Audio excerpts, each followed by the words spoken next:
hello, and welcome back to another episode of Burning Questions. And on today's episode, I'm joined by Nicholas Lorimer from the Daily Friend and Mr. Boysons from Freedom Fanatics. Hi, guys. Welcome to my YouTube Hey, channel. Mbali. Hey, Mbali. Thanks for So, having guys, us. it's a pleasure. Let's do this every week. So, guys, today we are going to be looking at a quote from a man called, I know his name. You guys just need to remind me. Yes, Magnus Haystack. That is the quote that we're looking at. And this quote reads, the ANC, who after 27 years in power still blames apartheid for everything that has gone wrong in our country. Countries such as Germany, Japan, and even Singapore totally rebuilt themselves into powerhouses over such a period of time. Mr. Lorimer, I think I'll start with you. Maybe give us like a history lesson of what actually happened in these three countries. Right. So what he's referring to here is how, particularly in the case of Germany and Japan, these countries rebuilt themselves from the devastation they suffered in the Second World War. I can't remember the exact number of Germans killed in the Second World War, but it was something like 8 million. And also millions of Japanese people were killed in the Second World War, and their cities were all bombed into pretty much dust. And these countries were in a state of severe disrepair, foreign military occupation. A lot of things were going wrong for them in the 1940s. And yet, sort of by the 1960s, the economies of these countries are often referred to as an economic miracle, because in the space of just a few decades, they really bounced back and became world leaders. And in fact, today, Japan is the world's third largest economy, and Germany's is the fourth largest, which is pretty good going considering the devastation they suffered in those wars. Yeah. But really, I think the crux of what he's trying to say here is that, the ANC, it's actually a tired refrain at this point, right? You always hear politicians talking about, you see the 1912 Land Act, 1948 apartheid comes in, all these other things. It is all over our political discussions. And yet, South Africans don't often ask ourselves the question, how much progress should we have made by now in rectifying the problems of the past, right? Yeah. But South Africa is very obviously still affected by problems of the past, poverty, family structures being weak, things to do with the capacity of the state, with poor education, stuff like that. But I think it's useful to look at other countries around the world and see how much progress has actually been made in addressing some of the issues. So my question would be now, what did these countries do? Or is it a secret in what they did? Or do we even know what they did? Well, we know some things. So let me just pick a couple of examples out of the history and the present. A famous example from 2 centuries ago was Japan, which was completely backwards. It had very little technological development. It was way behind the rest of the world. It had been very isolationist and closed itself off. They opened their doors were forced open to the rest of the world by the Americans, and they very quickly embraced an aggressive policy of modernization, which brought Japan from being a country that was sort of 200 years behind the rest of the world into being a leading world power and the first country in Asia to industrialize. More recently, since our transition in the 90s to a full democracy, we've seen countries like Indonesia and China absolutely slash their extreme poverty rate. So extreme poverty is generally calculated as people who are living on less than $1.90 inflation adjusted per day. And these countries like Indonesia and China have gone from having around 40 to 50% of their populations in extreme poverty in 1996 to having, by at least before the pandemic and around kind of 2018, 2017, having close to 5%, 3% there. So a lot of progress is really possible. And what these countries did was they didn't have perfect governments. They didn't get rid of corruption. They didn't end all of their problems. In fact, China and Indonesia are still quite corrupt and often badly run countries. But what they did was end total opposition to business. So these governments used to be much more hostile to business and much more aggressive towards them, particularly in China. They also ensured that there was a sort of more modern education system in these countries, and that people pursued excellence in education and in governance when possible. So another good example, South Korea. South Korea in 1960 was literally poorer than Ghana in Africa, and had very low literacy rates, things like that. And in the current year, just a couple of decades later, it's one of the richest countries in the world and one of the most educated countries in the world, having gone through an incredible transition. And they're really, I think, the poster child for what you can do to turn your country around. You end hostility to business, improve your education system by whatever means necessary, and hold people to account when possible, encourage work ethic, and be forward looking. And that can really turn your country around in a big way. Yeah, definitely. I was very quiet there because, and I see Sholin is also very, glued in, because it was a fire history lesson, dog. Like that was for real. That was amazing. Okay, Sholin, I think let me come to you. The first part of this code card reads as follows: the ANC, who after 27 years in power still blames apartheid for everything that goes wrong in our country. Okay, so first of all, I think the ANC wasn't completely horrible or useless. I feel like for the first 10 years, maybe they did a very good job. And then for the rest of the 17 years, they were like, we out of here, man, So what do you think? Do you think that the ANC blames everything that is going wrong in this country on apartheid? So yeah, as you say, you're absolutely correct. Like the work the Institute of Racial Relations has done and the Center for Risk Analysis has actually proven, that for the first say 8 years, between Nelson Mandela and Thabo Mbeki, things were going really well. Like people really saw an improvement in their lives, especially Black South Africans, and that's a good thing. Absolutely, it's incredible. And ever since we saw, especially towards the end of Thabo Mbeki's presidency, when we saw Jacob Zuma take over, we really saw, things start nosediving in this country. Like things really started going bad. We saw more consistent rolling blackouts, load shedding starting to take place. Unemployment rate starts skyrocketing. Like now, right now, we have a record high unemployment rate in South Africa's democratic history. I'm like, this is intense stuff. And something that I've noticed is that the worse things get, the more the ANC shift blame. And I think that apartheid is a convenient villain for them. And yes, of course, Mbali, man, you have discussed this a lot of times. We're like, you have to admit that, bad things happen during apartheid. We cannot, there's no way around that. Terrible, horrific laws were passed that actually really influenced this country negatively. But at the same time, after 27 years, as Magnus correctly states, I think it's time for us to take responsibility for this country. Definitely. And it comes down to the decision making of the government. And as Nick correctly stated, we can either choose to go the route of free markets, prioritizing education, promoting property rights, and actually attracting investment in this country, or we can go the route that we're currently following, which is very threatening and very dangerous and scary for the future of this country. So we have a choice to make. Yeah, definitely. And I hope that those in power get hold of this video and watch and listen to what the young people say, which is us, are asking them to do. So guys, let's go. I still count as a young person, sorry. Wow. So you're young at heart, okay? Young at heart. It's the heart that matters. I'll take your word for it. Yeah.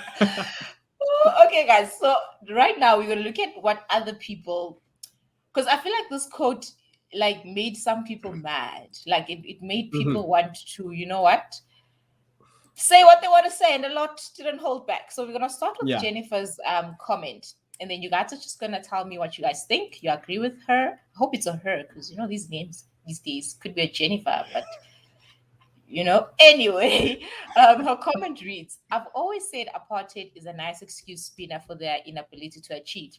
That's what Sholin was saying.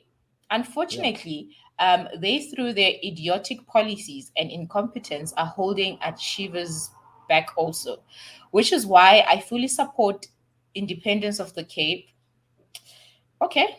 They were given a proper functional developed country and reversed it back to a bankrupt, overpopulated, crime invested third world piece of piece of the last word. Am I allowed to say it? Yeah. I'll You're gonna make refrain people from think saying it's worse than it is. exactly. Yes, piece of that. What she said, not my words, hers. But yeah, Sholin, do you think what her views? What do you think about her views? Yeah, obviously the first part I agree with, because as we just discussed, like, yeah, the ANC does use apartheid as a good excuse, but the last part I'm in a bit of disagreement with. I don't know, because like she makes it I love seem how as you're though, skipping the middle part of the independence of the Cape. I'm just like, okay. I mean, sir, like, I'm open we to see listening you. to the independence of the Cape. I'm like, we can have a conversation. But yeah, essentially, Mbali, like, the last part, like saying that we are suddenly a third world piece of rubbish. I'm like, it's not. It's like you're forgetting the period of apartheid. Like, we weren't that great during that time either. So I mean, things are going downwards, but I mean, we do still have, we have a very long history as a country. So things are currently following suit, if I should say that. Like, so I yeah, think so. I agree with her, yeah, because a lot of these things, like our state-owned enterprises, especially like ISCOM, were doing rather well, I would assume, during apartheid. And since they've taken over with we don't know. incompetence, Were we there? cadre deployment. Were we there? Yeah, Do we know what was going on? Was ISCOM that's there during apartheid, guys? Wait, question, I was the history teacher. Mr. History teacher, so I think, was there? Yeah, so you know, obviously, I think Charlotte's correct here. Our infrastructure was in a pretty good state in the sort of the early 90s, and in fact, the government recognized this fact. So it said things like, you know, we've actually got too much electricity, so we're not going to build any power plants for a while. But which turned out to be a bit of a mistake. But I think Jennifer is wrong here, because she says that the country was a functional developed country. Well, in some places, but in a lot of places, not so much. The country was on fire. It was in a pretty bad financial situation. And it's on fire now, guys. Parliament was burnt. We're still, you know. No, exactly. Still on fire. So I think this is the problem of the way that we talk about this issue, is we don't recognize, as Sholin just pointed out, that there were a lot of achievements that we made actually in those first few years, because we did the same thing that a lot of these other countries did. We still didn't have a great government for the entirety of our time as a democracy, but that doesn't mean that we weren't making some progress until 2008, when the government abandoned its policies of pragmatism and reform and adopted a far more ideological approach, saying the government is the solution to everything, and that business is the enemy, and we need to make sure that business can't do what it does, because then it's going to exploit the people. And that's really the point at which South Africa went from making progress to being stagnant. So I just read out a little bit earlier all of those stats about how countries all over the world have absolutely slashed their extreme poverty figures. South Africa is interesting, because since 2008, our extreme poverty figure has actually gone up a little bit. And we are one of the very few countries in the world where that's happened. There's a couple others out there, but we've pretty much stayed like a flat line. And in the last couple of years, we've seen not just a flat line, but even a little bit of decay setting in some places. Least of all, of course, in the electricity, but also in things like roads and stuff. So we don't even have to look abroad. The answer to our solutions is actually, not even that distance from us. It's from when we were in school.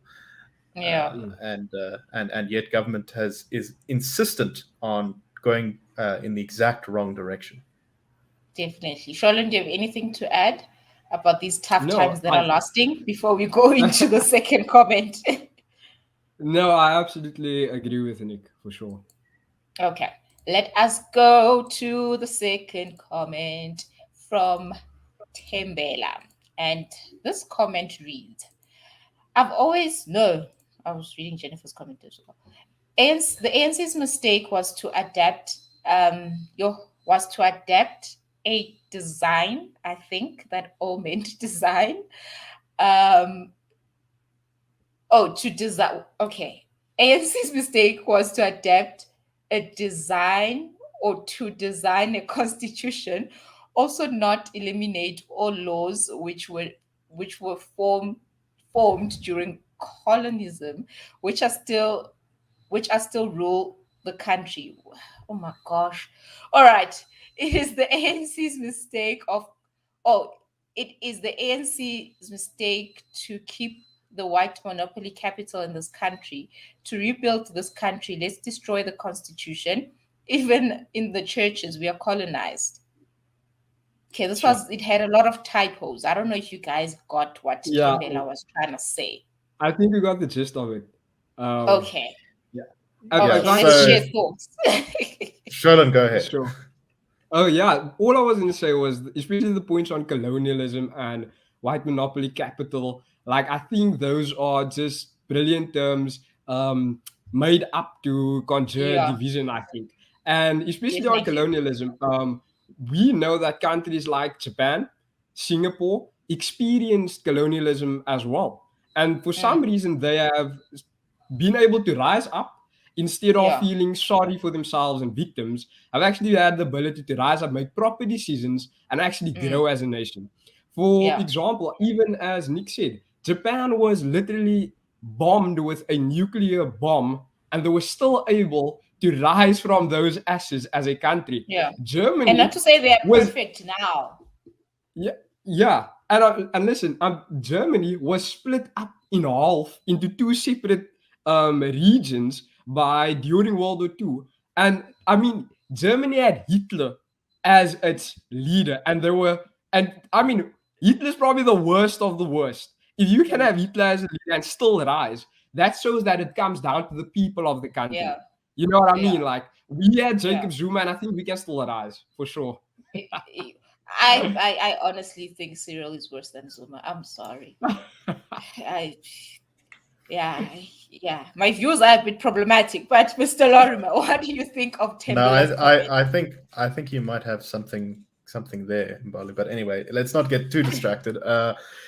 So if you want to see why the country's been stuck in sort of stasis since 2008, it's because ideas like Tembela's in this comment are pretty much dominating our politics at the moment and the way that government looks at problems. There's this idea, a lot of people in politics, they fall for this idea of the silver bullet. It's that if we just do this one thing, then everything will be right immediately. Now, some people accuse us of doing that, but that's not really true. We actually, the IRR, for example, we have quite a lot of policy proposals of how exactly to fix the problems in detail.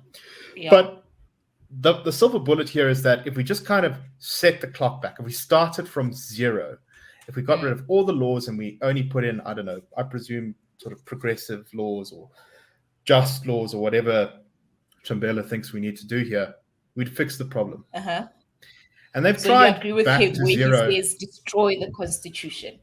No, in fact, I say this is the thing, is this is a temptation that so many revolutionaries, that so many people with that revolutionary mindset have. They think if we just set everything back to a blank slate, then it'll all be fine. Firstly, you can't do that because the past is the past and it influences the present, as many people in the ANC are very happy to point out. So the program that he's proposing here of resetting everything has been tried in other countries before, most famously perhaps in Cambodia, where the government attempted to reset the whole of society back to what they called year zero. And that resulted literally in a genocide and the complete sort of disintegration of the country's economy. We need to build on what we have and eliminate strategically the things that don't work, right? That's how you fix problems. Starting from scratch, like if your house has a crack in the wall, or if your house is looking a bit shabby, you don't demolish it with a bulldozer. No. You plaster the crack. No. Yeah. Exactly. And also this is typical of the kind of bad ideology that has been holding South Africa back. Is it's all very vague. Which laws from colonialism are the problem specifically, right? Is it the ones against murder? Is it the ones against, private property? Because those are pretty good. In favor of private property, because those are laws, I think, that are pretty good. Is it the racial discrimination laws? Well, the good news is we've gotten rid of most of those. That was, what the struggle against apartheid and the transition was about. Yeah. So I think this is exactly the wrong way to look at things. If you try to reset the whole country, it's never going to work, and it's only going to make things much, much worse. Definitely, guys. I think, Sholon, do you have anything to add before we close? No, I would absolutely agree with Nick that problematic thinking is exactly the problem. Just yesterday, I was reading this article written by our Minister of Tourism, I think she is, Lindiwe Sisulu, in which she states that, the problem, suddenly the problem with South Africa is that, the Constitution was created from colonized minds and so forth, as if though they are not responsible for, the Constitution is not the reason people are poor. The Constitution is not the thing that condemns people and lock people out of the education system, lock them out of the businesses and the free market. That's not. It's the laws that they actually come up with, that they actually present to Parliament. Those are the things, and policies as well. Laws and policies are crucial factors that influence the outcome that the country experiences. So if they want to improve the country, I think they should change the policy approaches for sure. Check out the RR's website, the ANC. Yes, definitely. And start plastering your walls instead of breaking down the house, okay? I'm going to start using that. I'm literally going to start using that. Guys, thank you so much for joining in this discussion. Appreciate you guys. And you at home, please do check out our work and the FAN website. You can look us up. I think it's www.fannet.co.za. I hope that is. Check us out on Facebook, on Twitter, and Instagram. And remember, your freedom is worth fighting for.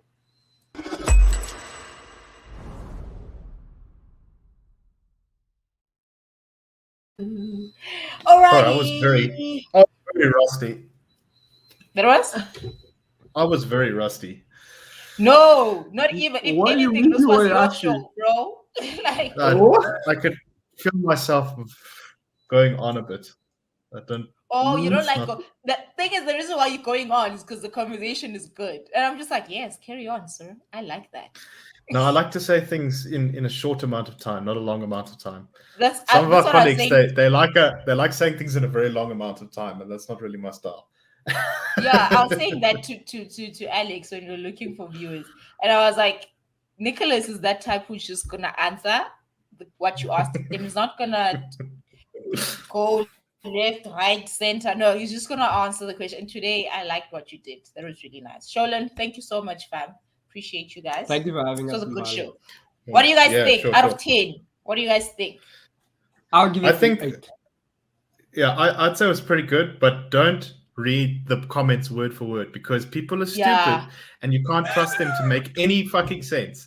Just summarize it in the best terms possible. Often they say the way to debate properly is to not straw man your opponent, right? You have to present their argument in the best form. Here, think of this as the Iron Man argument, right? Because their argument is crap, but you need to make it sound better than it is, so it's fairer and more interesting to engage with. Because Tebela over there is a fucking idiot and doesn't know how to goddamn do anything, and so just edit it on the fly, and just make it make sense. We know what they're trying to say, right? We've got the gist. Yeah. So at some point I was like, what is this guy saying? But anyway, guys, thank you so much, man. No problem, Mbali. Thank you, guys. And thanks for the link, Nick. No, this is this I use all the time. It's actually what I just used to give those stats I was talking about. Okay. Thank you. Cool. Bye, guys. Bye. Oh. why is my thingy not working? Bye, fam. I can't even leave. Bye.